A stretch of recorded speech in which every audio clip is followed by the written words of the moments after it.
Listening Library presents Jim Thorpe, Original All-American, written and read by Joseph Bruchac. This story is dedicated to the grandchildren of all those who were sent to Carlisle and to all those who ran. The 1911 season has brought into the public eye a young Indian student at the Carlisle School who promises to be the greatest athlete the world has ever seen. James Thorpe, a Sac and Fox from Oklahoma, came to Carlisle in 1908 with no knowledge whatsoever of athletics. The world of college trainers has been astonished by his achievements.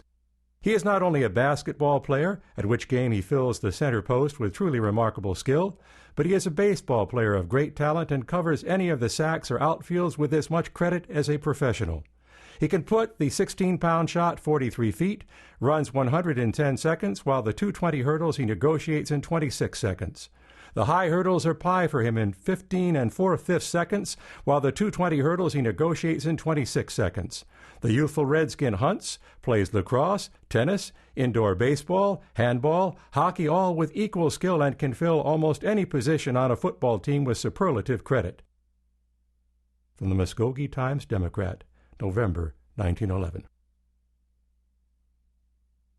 Chapter 1. You can call me Jim.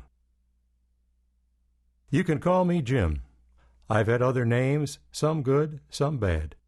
Some of them I've accepted and some I have fought against. But Jim, well, that's the one my pa gave when he first looked at me and my twin brother Charlie. James Francis Thorpe, he said. That is what we are going to name him. Thinking back on it, he could have done a whole lot worse. At least he didn't call me after his own pa, my Irish grandfather, like he'd been named. Then I would have been Hiram Thorpe III. James Francis Thorpe wasn't bad at all. Ma had other ideas, though.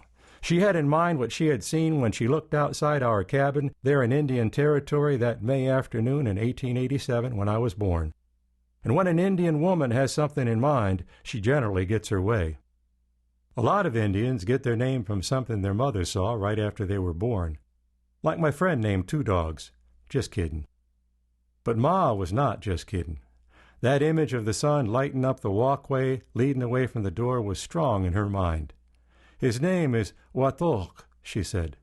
Bright path. And that surely is a good name, too. What were those other names I got called? My brother. That was one of the very best of them. Wait for me, my brother. Charlie would call those words out to me when we were running across the plains, chasing after jackrabbits or going up our favorite hill, him trying hard to keep up with me. And I always stopped to wait for him to catch up. I don't think there's anyone in life who ever comes closer to a person than his twin brother. We were always together. We're together now. And I hope you understand what I mean when I say that. Stupid. That was what the teacher called me, and not just one teacher either. Stupid, I hated that name. That was one of the worst ones. Not the very worst, but close. It hurt so much because I wondered if it was true. When it came to book learning, I was painful slow. I had always been the swift one when it came to outdoors things, the first to learn how to make and shoot a bow, to ride a horse. When I was on a horse's back, I understood what some of our old men meant, when they said us Sac and Fox could almost forgive the white man for the bad that was done to us, seeing as how he also brought us the gift of horses. Charlie, though, was the one who dashed ahead when we got sent off to the mission school at the age of 6.